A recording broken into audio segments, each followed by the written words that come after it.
नमस्कार दोस्तों।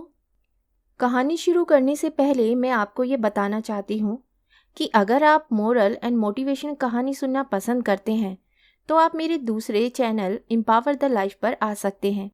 आपका वहाँ स्वागत है। द गोल्डन स्टोरीज में आपका स्वागत है। आइए सुनते हैं सुभद्रा कुमारी चौहान की लिखी कहानी अमराई। उस अमराई में सावन के लगते ही झूला पड़ जाता और विजयदशमी तक पड़ा रहता। शाम सुबह तो बाल बालिकाएं और रात में अधिकतर युवतियां उस झूले की शोभा बढ़ाती। यह उन दिनों की बात है जब सत्याग्रह आंदोलन अपने पूर्ण विकास पर था। सारे भारत में सम्राज्ञी धधक रही थी। दमन का चक्र अपने पूर्ण वेग से चल रहा था। अखबारों में लाठीचार्ज, गोलीकांड, गिरफ्तारी और सजा की धूम के अतिरिक्त और कुछ रहता ही न था। इस गांव में भी सरकार के दमन का चक्र चल चुका था। कांग्रेस के सभापति और मंत्री पकड़कर जेल में बंद कर दिए गए थे। इस दिन राखी थी। बहनें अपने भाइयों को सदा इस अमराई में ही राखी बांधा करती थी। यहाँ सब लोग एकत्रित होकर त्योहार मनाया करते थे।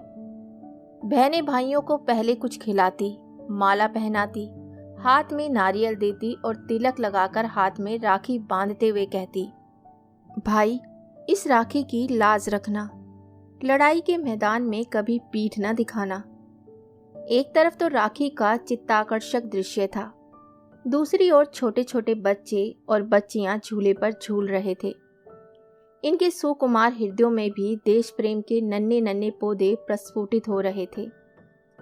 बहादुरी के साथ देश के हित के लिए फांसी से लटक जाने में भी शायद गौरव समझते थे।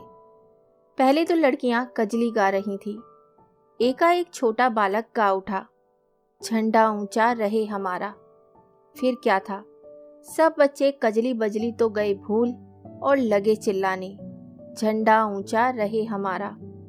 इसकी खबर ठाकुर साहब के पास पहुंची। अमराई उन्हीं की थी। अभी 3 ही महीने पहले वे राय साहब हुए थे।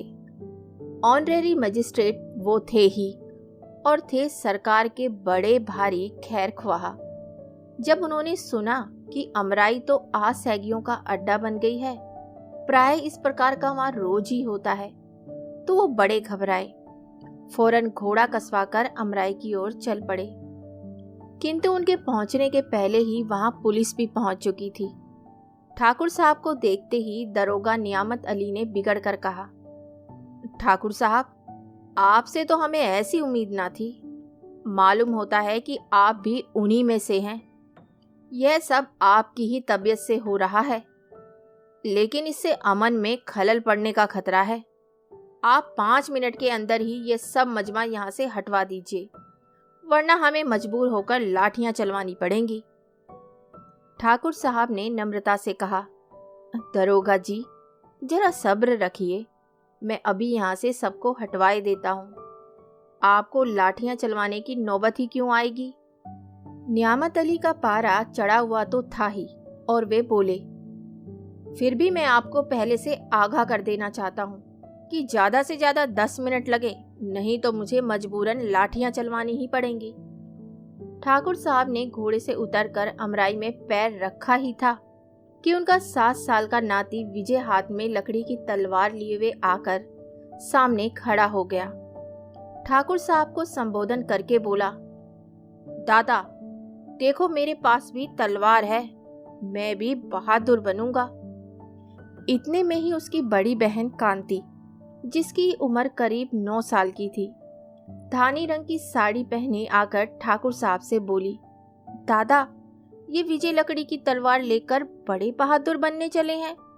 मैं तो दादा स्वराज का काम करूंगी और चरखा चलाकर देश को आजाद कर दूंगी। फिर दादा बतलाओ, मैं बहादुर बनूंगी कि लकड़ी की तलवार वाले। विजय की तलवार का पहला वार कांति पर ही हुआ।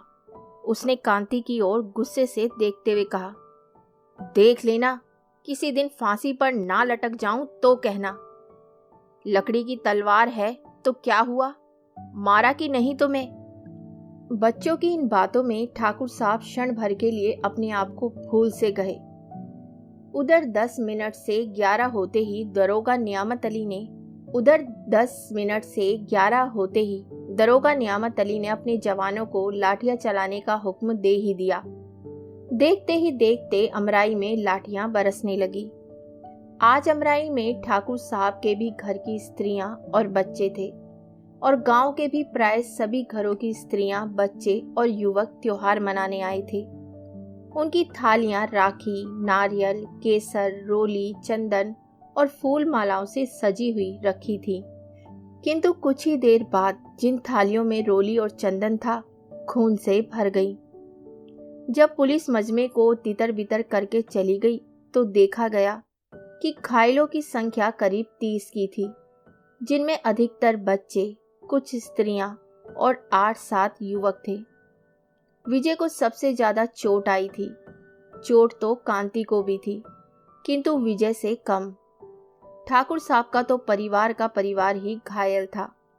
घायलों को उनके घरों में पहुंचाया गया और अमराई में पुलिस का पहरा बैठ गया। विजय की चोट गहरी थी, दशा बिगड़ती जा रही थी। जिस समय वे अपने जीवन की अंतिम घड़ियां गिन रहा था, उसी समय कोर्ट से ठाकुर साहब के लिए सम्मन आया। उन्हें कोर्ट में यह पूछने के लिए बुलाया गया था कि उनका आम का बगीचा असहगियों का अड्डा कैसे और किसके हुक्म से बनाया गया। ठाकुर साहब भी ऑनरेरी मजिस्ट्रेट का इस्तीफा, राय साहिबी का त्याग पत्र जेब में लिए हुए कोर्ट पहुंचे। उनका बयान इस प्रकार था: मेरा बगीचा असहगियों का अड्डा कभी नहीं रहा है, क्योंकि मैं अभी तक सरकार का बड़ा भारी खैर ख्वार रहा हूँ।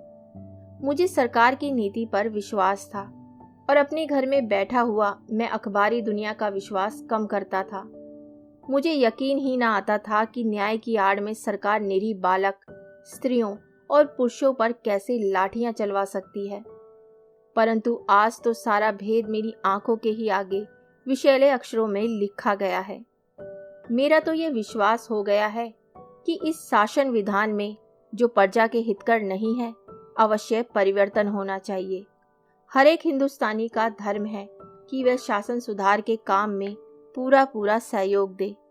मैं भी अपना धर्म पालन करने के लिए विवश हूँ और यह मेरी राय साहिबी और ऑनरेरी मजिस्ट्रेटी का त्याग पत्र है।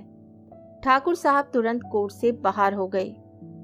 दूसरे ही दिन से उस अमराई में रोज ही कुछ आदमी राष्ट्रीय गाने गाते हुए गिरफ्तार होते और 60 साल के बूढ़े ठाकुर साहब को सरकार के इतने दिन की खैर कवाई के पुरस्कार स्वरूप 6 महीने की सख्त सजा और 500 का जुर्माना हुआ। जुर्माने में उनकी अमराई नीलाम कर ली गई। जहां हर साल बरसात में बच्चे झूला झूलते थे, वहीं पर पुलिस के जवानों के रहने के लिए पुलिस चौकी बनने लगी। तो इसी के साथ मैं आपसे विदा लेती हूँ और कल फिर मिलती हूँ एक नई कहानी के साथ। तब तक के लिए अलविदा।